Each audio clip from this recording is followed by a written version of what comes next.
At the end of the day, obviously, you can't take it from Mbappe. He's arguably the best player in the world. Wait, why do we call him the best player now? That's what I said. He plays in France. That's why I said arguably. I've said this before, but I was reminiscing about the weekend. I'm like, okay, Mbappe, why should he be the best player in the world?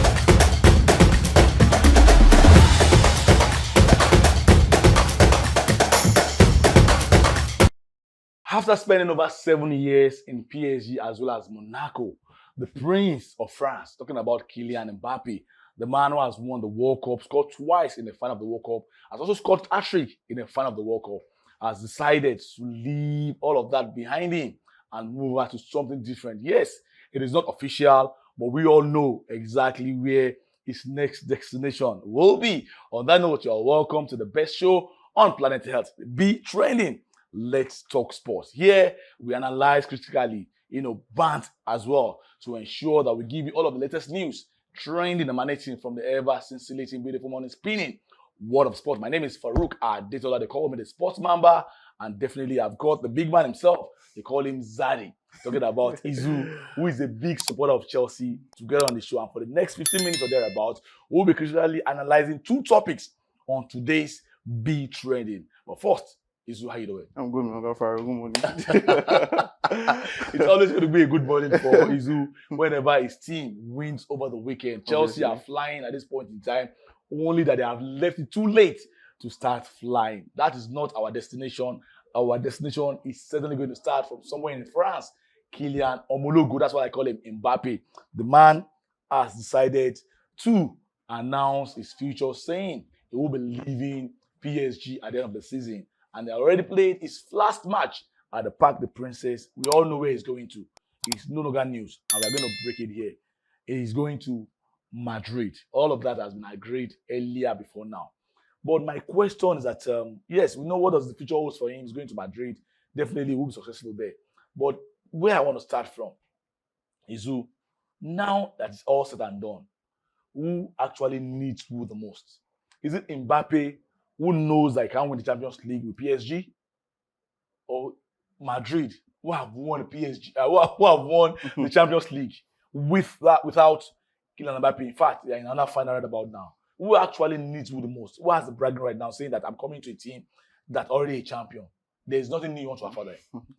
At the end of the day, obviously, you can't take it from Mbappe. He's arguably the best player in the world. Wait, why do we call him the best player now? That's what I said. He plays in France. That's why I said arguably. I've said this before, but I was reminiscing about the weekend. I'm like, okay, Mbappe, why should he be the best player in the world? No. We've seen Mbappe step up on the biggest of stages. I mean, France? it doesn't get as Has he big. done that in the Champions League? It doesn't get as big as the World Cup. Has he done that anytime in this is in the Champions League?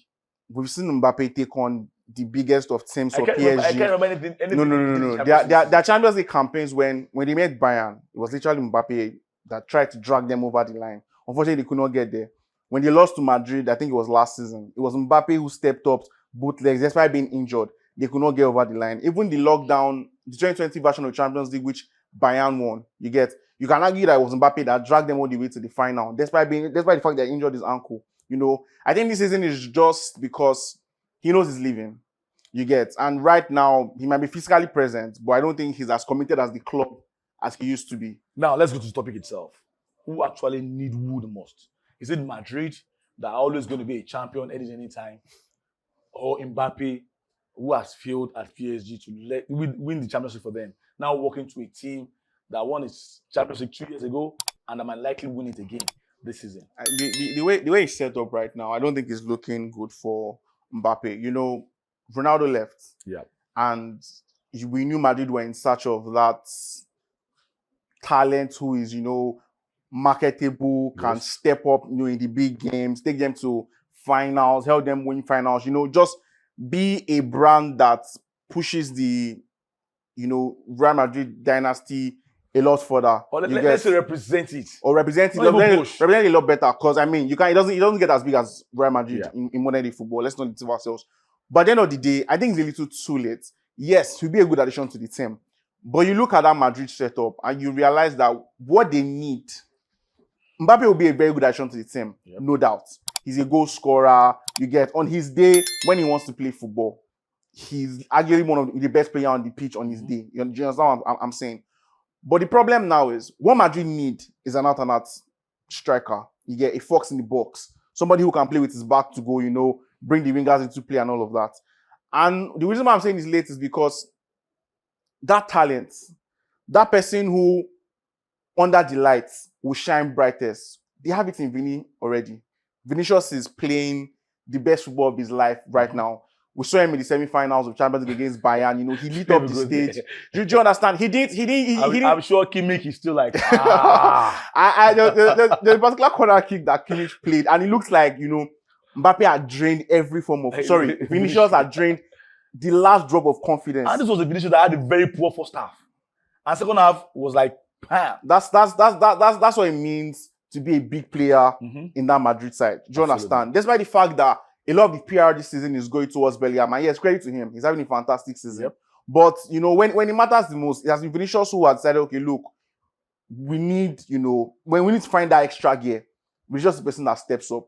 Do you understand? And now, you bring Mbappe into the team, and when you look at that team, that's not exactly what they lack. Yes, it'd be good to have him. He's an out-and-out goal scorer. Now, let's go to the other subject here. The other topic I want us to talk about here. We know that he will be at Madrid. Vinicius is already like the star boy there, poster boy. He represents all of Madrid. We all know that. From field of play, outside of the field, the attention has gotten even when it comes to racism and all of that. Jude Bellingham is also stepping up. There's Rodrigo who is also stepping up. They just got Endrich, who also joined them next season. I love Rodrigo. Now, man. I love Rodrigo. You bring on Kylian Mbappe. There's only one man that can help, bring all those things together. They already have it in Don Carlo. But we know that these guys have got personal ego. If Ronaldo was not what Ronaldo was, he wouldn't be where he is now. If Messi wasn't Messi, he wouldn't be extraordinarily good and be treated like that king when he was at Barcelona. Mbappe is already in that mode. Hence the most, even when Messi was at PSG, and the most in Europe right about now. He wants to come in there and say, I am the king. Penalty kicks, he wants to start taking it. Free kicks, he wants to start taking it. He wants to also play in his favorite left position where Vini is already playing. Two things here. He comes in, drop his ego, everything goes well. Or comes in, up the ante, wants to be the best player in there, wants to win the Waffle of the Year. Because if you want to win the Waffle of the Year at Madrid, you have to step on so many players too. So you don't have to care about them. Because you know that whatever you do, you have to be this focal point. Can Mbappe achieve that? Because I'm still trying to marry them together. Ancelotti has got one season. What exactly is the future for them? Is he going to come in disarray or comes in, bed them together and becomes the best player in there? At the end of the day, we've seen the biggest of stars, play for Madrid. We saw a Madrid side that was tagged, Galacticos. You understand? Dream of the best players in literally every position. Absolutely. Were on that field. Yes. And, they managed to play as a team. And I think that's one thing Madrid have going for them. I saw an interview, a post-match interview, basically, Bellingham had with TNT Sports. And, Ferdinand was asking him, okay, look, it's Madrid. Do you understand? It doesn't get bigger than this. How do you manage the pressure? What's it like in the dressing room? What's it like to play for Don Carlo? And Bellingham just literally, what I took from what he said is, it's Madrid. Do you understand? Like, you are here and you have to be here and keep up with the standard. Yeah. Do you understand? You don't come to Madrid and you start, and make it seem like your name is bigger than theirs. Because at the end of the day, this side has won the most trophies in world football. They are the most marketable side in the world. It doesn't get as big as this guy. So if Mbappe is going to go there and show anybody anything, it's not by talking. It's not by what you've been before. Because let's not forget that Ronaldo went to Madrid off the back of being the best player in the world. Do you understand? He went there. He met bigger players. Met Raul. And people try to make it seem like this number thing is not a big issue. Ronaldo had to sit down and wear the number 9 shirt. Yes. For a while. I think Raul left, then he got the number 7 jersey. For marketing business as well. That's what it means to play for Madrid. Do you understand? Mbappe is going there, yes, World Cup winner, arguably the best player in the world. Hence the most. Do you understand? Hence the most and all of that. Market value. Coming to Madrid is a different ballgame entirely.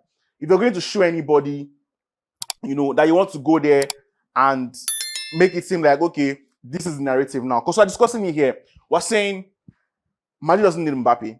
Mbappe needs Madrid.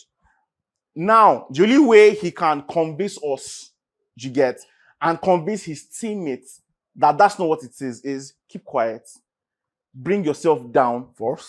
play with the team, and whatever working you want to show us, put it out on the field of play. Because we didn't come here and start calling Vinicius, or Vinicius did not start getting best in the world shouts because he woke up one day after wearing number 20. I took away the number 7 jersey. I was one of the people who said, look, you don't need the number 7 jersey. The pressure that comes with it, I'm not entirely sure Vinny can handle it. But He has tried. Yeah, he had really eat my words. He's having arguably the best season of his life. Do you understand? That's what it means to play for a team like that. Bellingham took the number 5 jersey. A lot of people were like, oh, can he do what Zidane did? The boy is showing that, he's worth every penny Madrid has spent on him. I can call names and names and names. Toni Kroos, Barca did not want him. Bayern did not believe in him. Look at what he is now. Modric. There's so many players like that. That's what it means to play for Madrid. Go there, show whatever it is that you have to show us on the pitch before you start talking about yourself being a brand. Well, we already know Mbappé is a big player, but I'm very sure get to Madrid, do your job. It's going to elevate you to the next level. Just one answer. Will he be a success or a failure at Madrid? At least projecting. You think it will be a success there?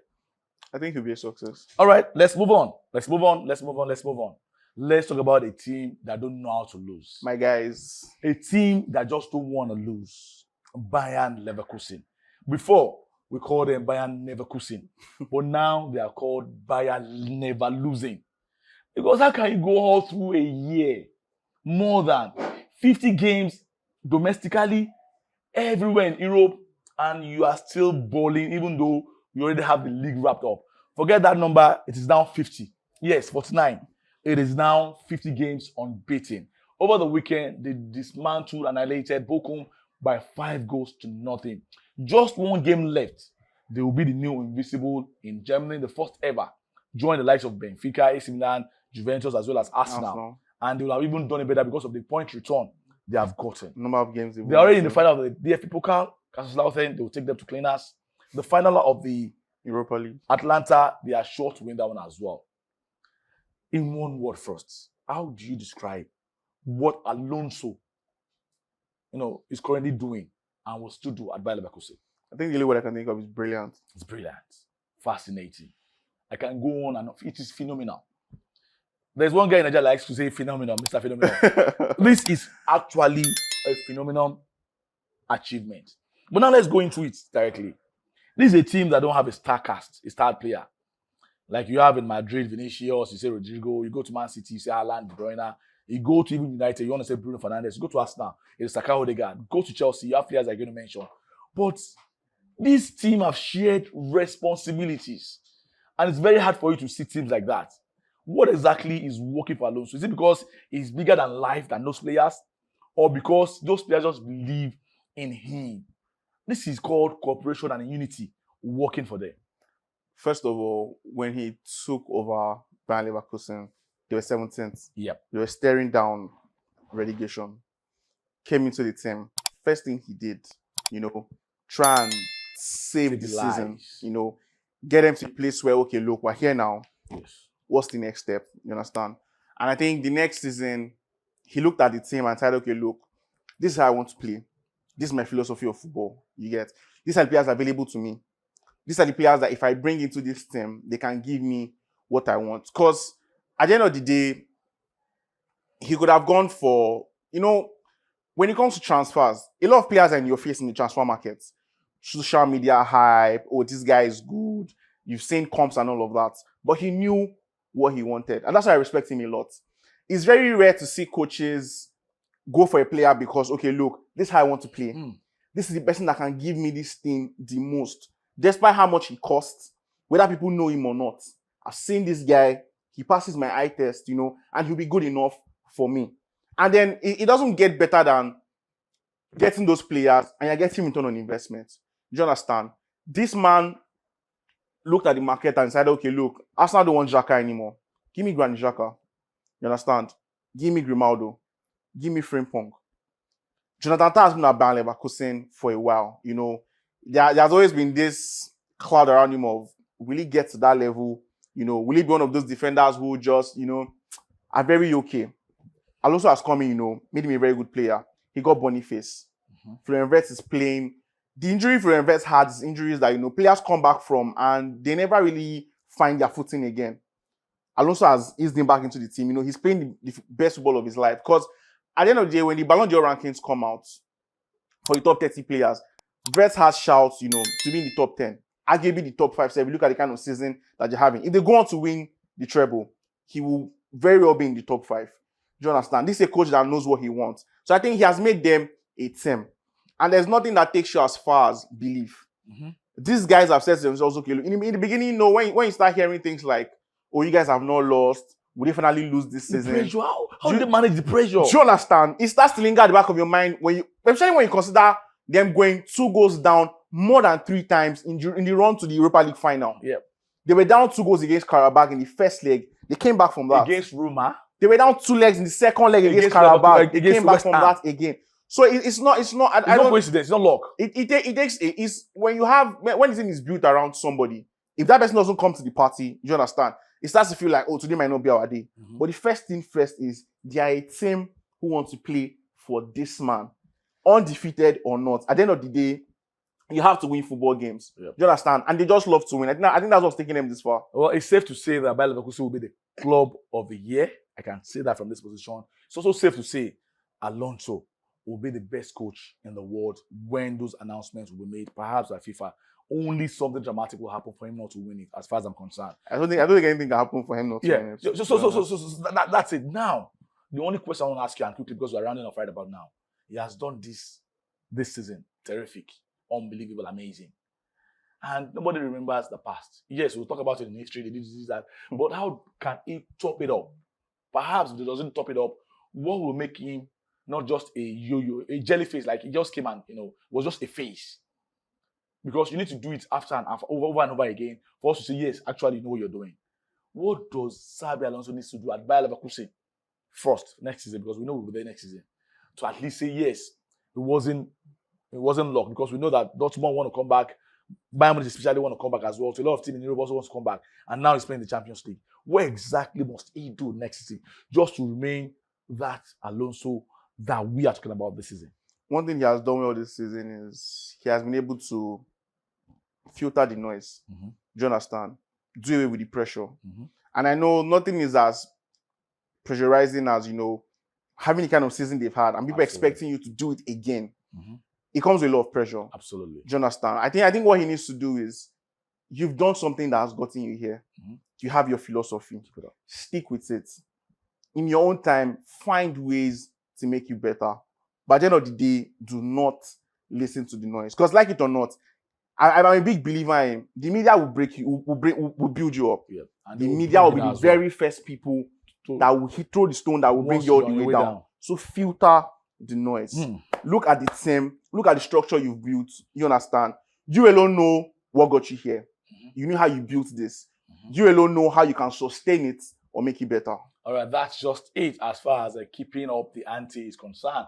Xabi Alonso already knows he's a great coach and will even be better if he heads to somewhere bigger than Bayer Leverkusen. Madrid is there for him. Liverpool is there for him. Even Bayern Munich is also there. And talk more of teams like Spain as well as Barcelona also in Spain. Well done to Bayer Leverkusen. 50 games this season, yet to be defeated. We took more cup finals for them to go through as well as a game in the Bundesliga. They can have an European invisible.